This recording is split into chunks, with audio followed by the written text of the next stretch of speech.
দুর্গার মতো মুখশ্রী আর অন্নপূর্ণা পুজোর দিনে জন্মেছে বলে দীনবন্ধু বাবু ওনার মেয়ের নাম রাখেন অন্নপূর্ণা। 3 ছেলের পর মেয়ে হয়েছে বলে দীনবন্ধু বাবুর আনন্দের সীমা পরিসীমা নেই। যেখানে গরিব ঘরে মেয়ে জন্মালে লোকে কষ্ট পায়, সেখানে দীনবন্ধু বাবু আর তার স্ত্রী ভবানী দেবীর উচ্ছ্বাস দেখার মতো। অন্নপূর্ণা ওরফে অন্নদার 3 দাদা ওকে খুব ভালোবাসে।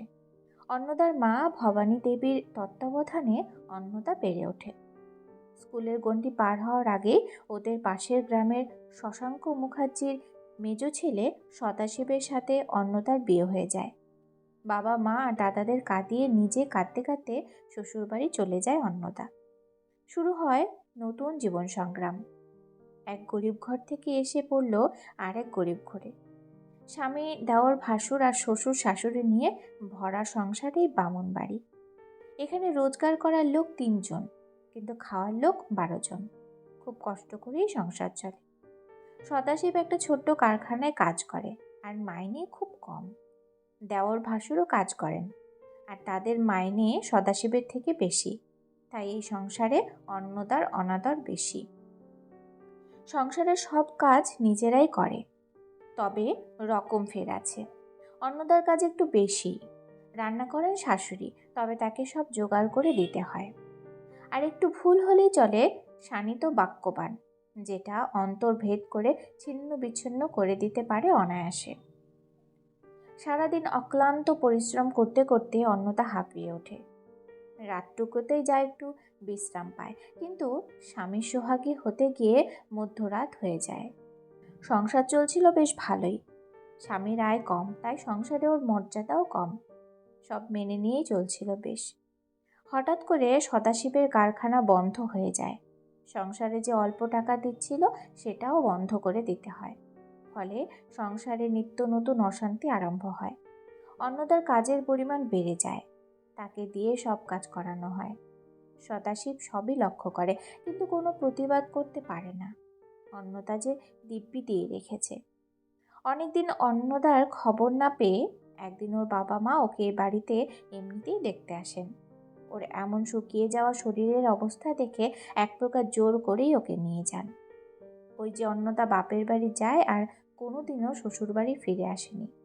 অন্নদা ফিরতে চেয়েছিল, কিন্তু শ্বশুরবাড়ি থেকে ওকে আর ওই বাড়িতে ঢুকতে দেওয়া হবে না বলে জানিয়ে দেওয়া হয়। সদাশিবও নিজের বাড়িতে বেশি দিন থাকেনি। বাড়ি ছেড়ে পথে পথে ঘুরে বেড়াতো আর কাজের সন্ধান করত। অবশেষে একটা মালবাহক মানে মুটের কাজ জুটে যায়। এছাড়া কোনো উপায়ও নেই, কারণ পেটে বিদ্যা খুবই কম যে। মাল বয়ে যেটুকু জমে তা দিয়ে এক বস্তিতে এক ঘর ভাড়া নিয়ে অন্নদাকে ওর বাপের বাড়ি থেকে নিয়ে ওখানে ওঠে। নতুন বাসা বেঁধেছে বলে অন্নদার মা বেশ কিছু বাসনপত্র, জামা কাপড় ইত্যাদি গুছিয়ে দেন। বস্তির ঘরে এসে অন্নদা অবাক হয়ে যায়, কিন্তু মুখে কিছু বলে না। পরে যখন জানতে পারে ওর স্বামী মালবাহকের কাজ করে, তখনও কষ্ট পায়, কিন্তু ওর মায়ের কাছে শিখেছে কোনো কাজই ছোট নয়। অল্প আয়, কিন্তু সৎপথে তো রোজগার করে ওর স্বামী, কোনো লজ্জা নেই তাতে। এই অল্প আয়ে দুজনেরই ঠিকমতো চলে না। অন্নদা সদাশিবকে বলে, আমি কিছু কাজ করে রোজগার করতে চাই। সদাশিব রাজি হতে পারে না, কারণ অন্নদার মা, বাবা, দাদারা জানলে যদি অন্নদাকে নিয়ে চলে যান।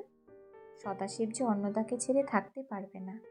অনেক বুঝিয়ে অন্নদা সদাশিবকে রাজি করায় একটা ভাতের হোটেল করার জন্য। সদাশিব আর অমত করতে পারেনি। সদাশিব খুব অল্প টাকায় এই হোটেলের জন্য দিতে পারে, বাকি টাকা অন্নদা নিজের যৎসামান্য গয়না বেচেই চালিয়ে নেয়। বস্তির সামনে যে বড় রাস্তা আছে, তার একপাশে একটা ত্রিপল খাটিয়ে 2টো চেয়ার আর একটা টেবিল জোগাড় করে সেখানে খুব অল্প করেই প্রথম দিন ভাত, ডাল, আলু ভাজা আর মাছের ঝোল রান্না করে। অন্নদার হাতের রান্না খুবই সুন্দর। প্রথম দিন 4 জনের রান্না করে, কিন্তু 5-6 জন খেতে আসে। পরের দিন খাবারের পরিমাণ বাড়ায়। এইভাবে একটু একটু করে খদ্দের যেমন বাড়তে থাকে, তেমন রান্নার পরিমাণও।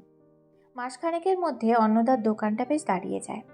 অন্নদা একা সামাল দিতে পারে না, তাই সদাশিব মুটের কাজ ছেড়ে অন্নদাকে সাহায্য করে। 1 বছরের মধ্যে দোকানে প্রভূত উন্নতি হয়। অন্নদার হাতের রান্নার সুনাম ছড়িয়ে পড়ে। দোকানে সকাল থেকে ভিড় লেগে থাকে। এখন অন্নদা রাতের খাবারও বানায়। এখন দুজন সাহায্যকারী আছে যারা অন্নদাকে রান্নার কাজে সাহায্য করে। আরও দুজন আছে যারা খদ্দেরকে খাবার পরিবেশন করে। আর সদাশিব ক্যাশে বসে। 2 বছরের মধ্যেই দোকানটা জায়গা বদলিয়ে ফেলে। ওই বস্তির কাছেই একটু জমি কিনে সেখানে দোতলা বাড়ি বানায়।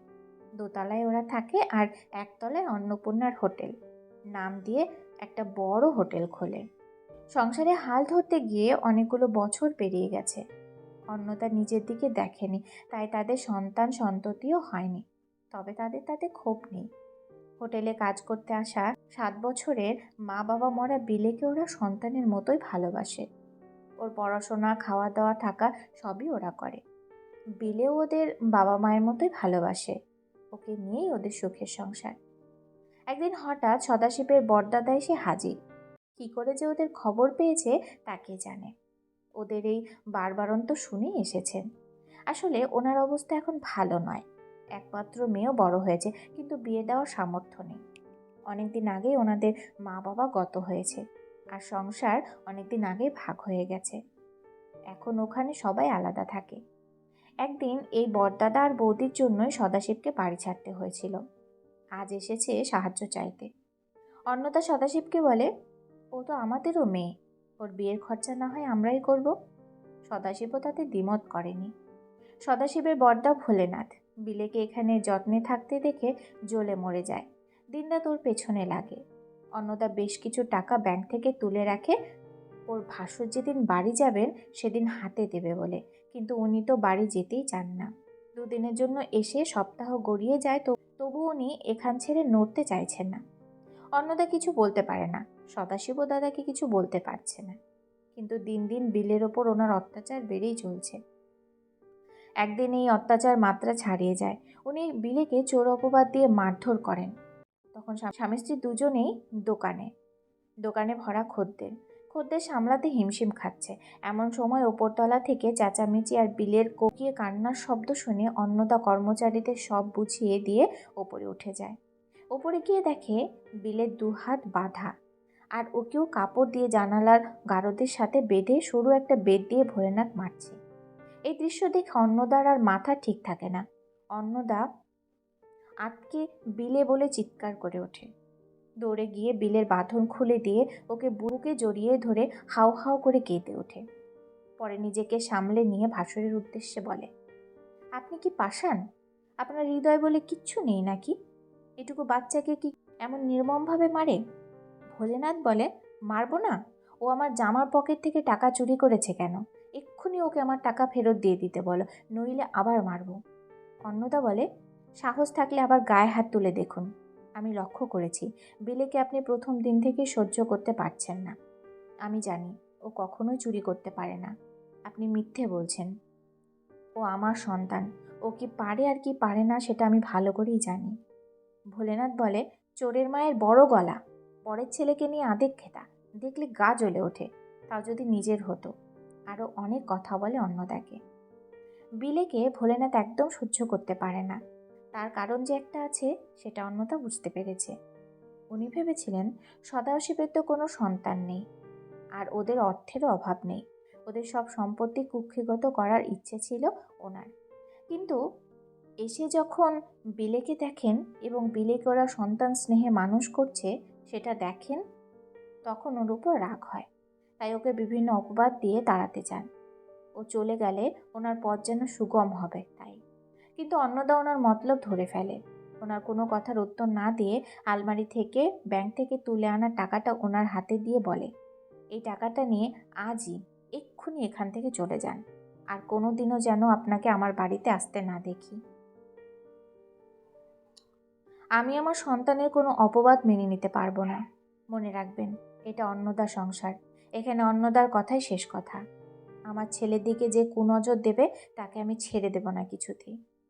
ভোলেনাথ টাকাটা হাতে পেয়ে সত্যি সত্যিই চলে যান। পরে অন্নদা জানতে পারে যে ওনার মেয়ে অনেকদিন আগেই বাড়ি থেকে পালিয়ে গেছে, আর ওনার চাকরিটাও আর নেই। খুবই অভাবে আছেন। অন্নপূর্ণার সংসারে ঘাটি ঘিরে বসার ইচ্ছা ছিল। এখন অন্নপূর্ণা সংসারে সত্যি সত্যি অন্নপূর্ণা বিরাজ করেছেন। বিলে বেশ বড় হয়ে গেছে। পড়াশোনা শেষ করে অন্নপূর্ণার হোটেল দেখাশোনা করছে। এখন অন্নদা আর সদাশিবের বয়স হয়েছে, বিলে ওদের আর পরিশ্রম করতে দেয় না। ও যে পরের সন্তান, দেখলে সেটা বোঝাই যায় না। এখন ওরা ছেলেকে সংসারের বন্ধনে বাঁধবে বলে উঠে পড়ে লেগেছে।